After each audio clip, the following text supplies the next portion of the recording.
Yo, yo, yo, yo, yo, yo, yo, yo, yo, what it do? What it be, y'all? It's your boy A.N.T. Rev the Game Gang. You know we don't play none of that, all of that. And today we got another episode of Histories, Mysteries, and Conspiracies for you. Last video we talked about Roswell and Area 51. I'll leave a link down below, or I'll leave a little note on the video. Y'all might see it pop up. But again, I got another two conspiracies today, another two for y'all.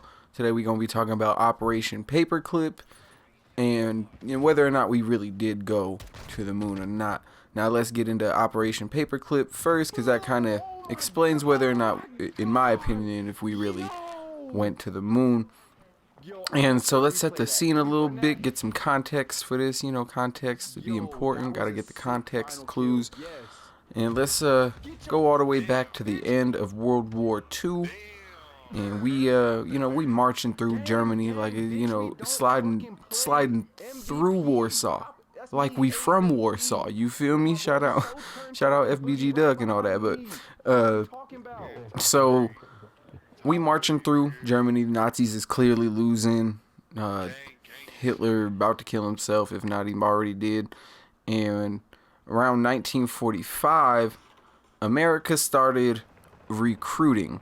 Now, it's funny because we say that we recruited these Nazi scientists, and then when, the Soviets did the same exact thing pretty much, they called it kidnapping. But we'll get into that more in a minute. But just something I've noticed, that, we recruited them.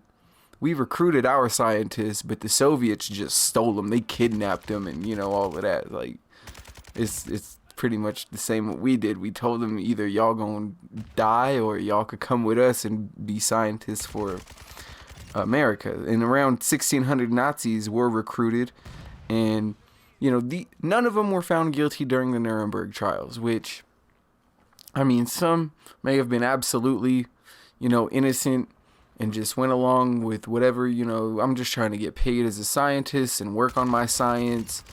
And if my government is doing crazy faulty shit, that's none of my business. I'm just trying to change the world with my inventions, you feel me? Hopefully for the better. But under the regime they were in, they probably were not going to be used for the better. But the Nazis had an extensive rocket program. They had some of the most brilliant minds working on rocket power. No Nickelodeon.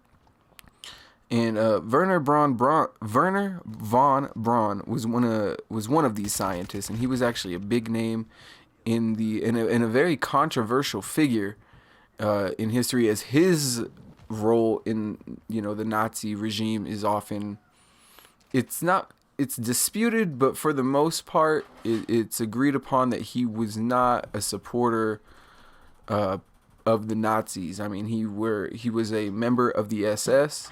Heinrich Himmler was a big fan of his, and he thought that, having a brilliant man like him would be advantageous for the Nazis' look and stuff like that. So he was kind of used as a pawn, and he was okay with that. But again, when your other option is do this or we gonna kill you and your family, it's kind of not hard to weigh your options at that point. So again, we took 1,600 scientists from Germany. Soviets responded actually with Operation Osoviakim, which again I saw them kidnap 2,500 Nazi scientists for Soviet military projects. So Operation Paperclip officially started in 45. That's when it started. That's when we started recruiting, and then even after the war, it still continued on during into the 50s and 60s while we were developing rocket technology. And again, I might say this: if we don't recruit these Nazi scientists, then the Soviets definitely do. They go to the moon first. I don't know if they don't, completely collapse like they did financially, but they definitely go to the moon first. And like I said, if we don't use these scientists, the Russians do. And that's the unfortunate reality that we were facing. It's like, every Nazi had to die. That's my general sentiment. But again, it was a crazy time where, if you weren't a member of the party, then you were going to a concentration camp, and you were probably going to be executed.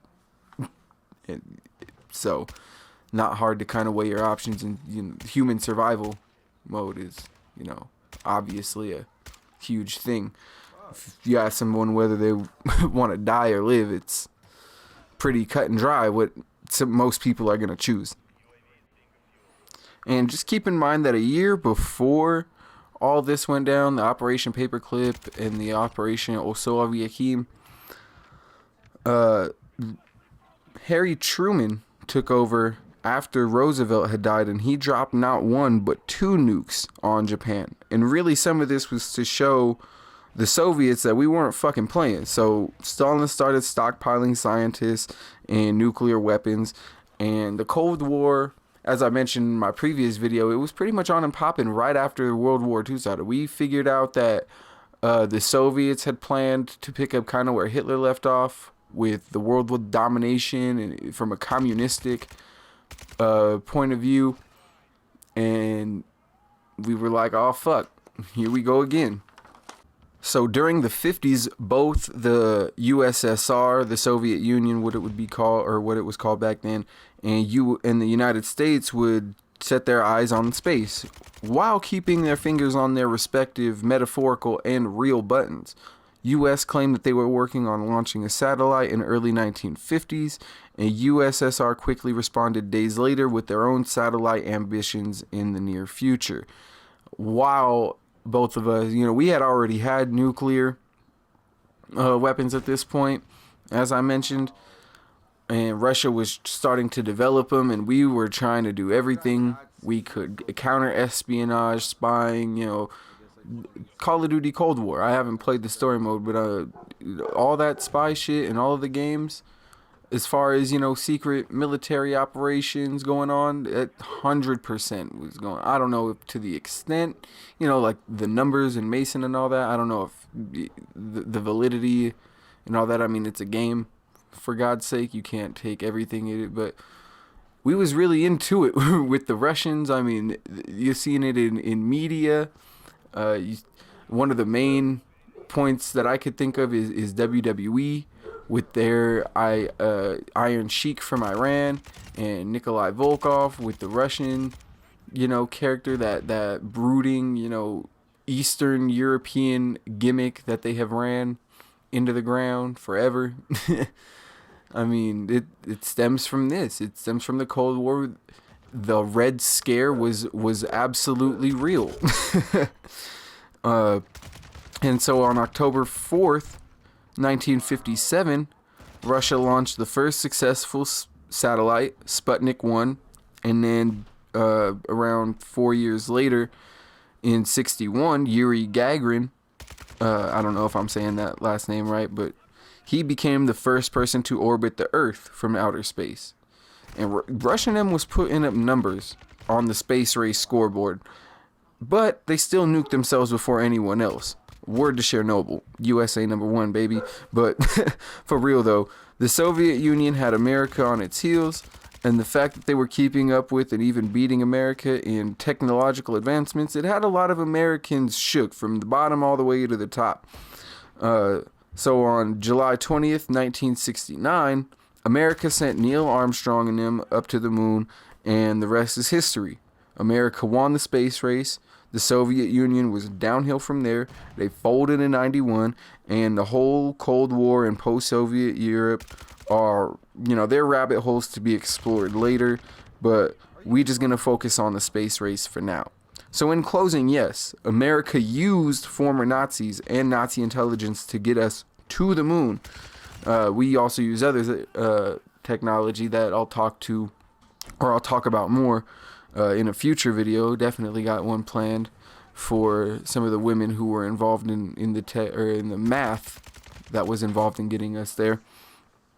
But yes, we used Nazi intelligence to get us to the moon. When you in a Cold War and a race to the moon, like I said, the resources, knowledge is power, knowledge is a resource, it's a sad reality we got, but it's the only one we got. Maybe not some people, but a lot of people today still don't think America or anyone has gone to the moon. I would like to think about, if we didn't go first, then who did go first? The internet conspiracy forums have fanned and added fuel to those flames over the years. Some people think we haven't gone to the moon, but have time machines and teleportation stations to Mars and in Area 51. Some people think we went, but aliens kept us from going back. We made a deal with them or some shit. I would love to see the declassified NASA pictures of those. If the conspiracy, sometimes the conspiracy theorists be coming up with crazy shit and they be right sometimes, but if they actually write about that one, I would love to see the pictures if we have any kind of documentation of that. I would love to see an alien signature. We just came up there and tried, they said, no, we seen what y'all did to America. We're not gonna let you come up here and colonize the moon, fam. Not us, but just really interesting to think about. So, like I said, it's expensive though. If we're being honest, that's the reason why we never went back. It's expensive and dangerous to send people to the moon. Sending robots on a one-way trip, it's more cost efficient. Plus the trips last longer. Plus there's no casualties. There's a lot of pros as opposed to the cons.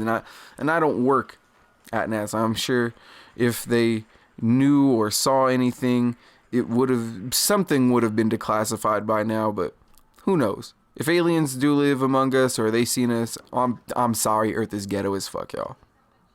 I wouldn't want to stay either.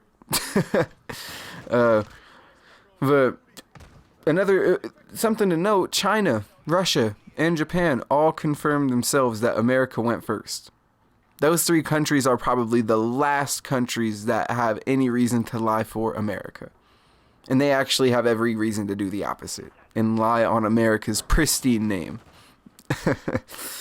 But America already had nukes. Again, why the fuck would we need Nazi scientists and go through the potential circus if it was found out maybe in the 50s and 60s for sure that, oh my God, or if it was public knowledge and we got Nazis living among us, yo, come on, what are we doing? I'm almost positive it wasn't. I'm pretty sure Operation Paperclip wasn't even declassified till like the 80s or something like that. But yeah, I'm pretty sure if it was public knowledge, there would be a lot of outrage as to, what the fuck are we doing? But again, like Cold War, desperate times, call for desperate measures. The Russians out here going to space and shit. They might launch a nuke from space. We not having that. But I digress. And it doesn't make sense to me, again, why America would hire Nazi scientists and face that potential backlash at the time if we were just going to fake the moon landings anyways, unless we're like, oh, we're going to try and go to the moon, but we just don't have what the Russians got, so we're just going to fake the moon landings and we're going to film it. Somebody call Spielberg. we got to get to the moon first. We obviously not going to get there, so we just going to fake the moon landings. And if Russia and them, we going to tell Russia and them if they don't say that we did it first, then we going to nuke them. Like that doesn't, no, that probably never happened. We went to the moon first. It's pretty apparent to me at this point. And we went more than once. So were those faked too? If we didn't go first, then who did? I'm just saying. If you don't believe we went to the moon, I doubt a YouTuber and a small YouTuber such as myself isn't going to change your mind. I just thought I would give my opinions and my perspective on the matter because this might be a hot take, but Soviet Russia made USA unite and step their game up like any good competitor does. Celtics and the Lakers, WCW versus WWF, AEW versus WWE, Cowboys versus Niners, the Soviet Union versus America. It just goes hand in hand. It was just on a much heavier nuclear war level scale. And like I said, the Soviets folded, and now and forever it's USA versus the world, baby. But no, I'm just playing. That's how Nazis took America to the moon, though. And that's why we didn't fake the moon landings, in my opinion. Boom. 2 conspiracies, 1 video. Now, again, might talk more about aliens in the future because, you know, everybody's saying NASA's hiding alien evidence. So I'm going to probably do a video where we look at some of the best evidence of there being visitors from another dimension or even another planet. So, you know, stay tuned for that. You know I got hot content dropping soon. If you new, go ahead and subscribe. Ring the damn notification bell so you don't miss none of that dope hot content and all that. Go ahead and leave a comment on some other conspiracies maybe that I could cover in the future. I'm all ears. Maybe give me a reason why you think the moon landing is a hoax. And I'm down to go back and forth on that and see what people's opinions are on that. But hope y'all are having a good day. You know, turn notifications on like I said. And it's been your boy, ANT, repping the GAME, GANG, gang. You know we don't play. Yeah, GG's, y'all. I'm going to finish out the rest of this video. I'll probably live commentate it or something. But yeah, in my opinion, we went to the moon. But we definitely used Nazi help. And I mean, it's not to say that they were guilty of any crimes being Nazis, but they definitely were a part of that regime, and that gotta stick with you forever. You can't wash that kind of that stench off of being a former Nazi. Like, yeah, that's like, you know, being a former member of the Klan. Like, yeah, bro, it might not be you anymore, but you was definitely in that hood, fam. Like, we not gonna forget that, you know, that happened. That definitely happened. We not just gonna water under the bridge that, you know. Oh, that, yeah, no, but and I'm sure maybe they didn't face any. I mean, their punishment was getting to their punishment was getting to work for the U.S. government and trying to go to space. So did they face any repercussions? I mean, no, not really. But again, during the whole Nuremberg trials, a lot of people said they were just following orders, and unfortunately, that's kind of what happens at time. Because again, when your life and your family, not just your life, when you know your family's lives are threatened too, like it's a complete government takeover and a coup and all that is going on. Yeah, kind of you gotta pick a side fast, and that side is either you want to live or you want to die. And shout out to all the brave motherfuckers who hid the Jews, and shout out to all the motherfuckers who didn't rat on them, because I'm sure like a lot of people are up in arms with that these scientists who were just trying to make a living and live are mad that they worked for America. But I bet you a lot of the motherfuckers who ratted on their neighbors, like literal like the motherfucker you live next to, oh yep, Heinrich over there, yeah, he a Jew. Fucking Larry over there, that guy's fucking big Jew. Get him the fuck out of here. He a part of the problem, and I'm trying to be a part of the ultimate solution. That's how, yo, ratting out neighbors, fam, and you gotta live with that the rest of your life. But anyways, y'all, hopefully nothing like that ever happens again in history. Talking about the Nazis, I'm not talking about going to space. People be talking about we're going to colonize the moon one day. And again, colonizing the moon and colonizing space and going out to space spending all that money on doing that. We could just fucking spend it here and make the world a better place. But people don't want to fucking do that. People don't want to help the next man. They think creating a new life for them on a whole new world on some fucking Little Mermaid shit is going to help them. But it's neither here nor there. Hope y'all have a good one. Don't get smoked. It's been your boy A&T. I'm out. Peace.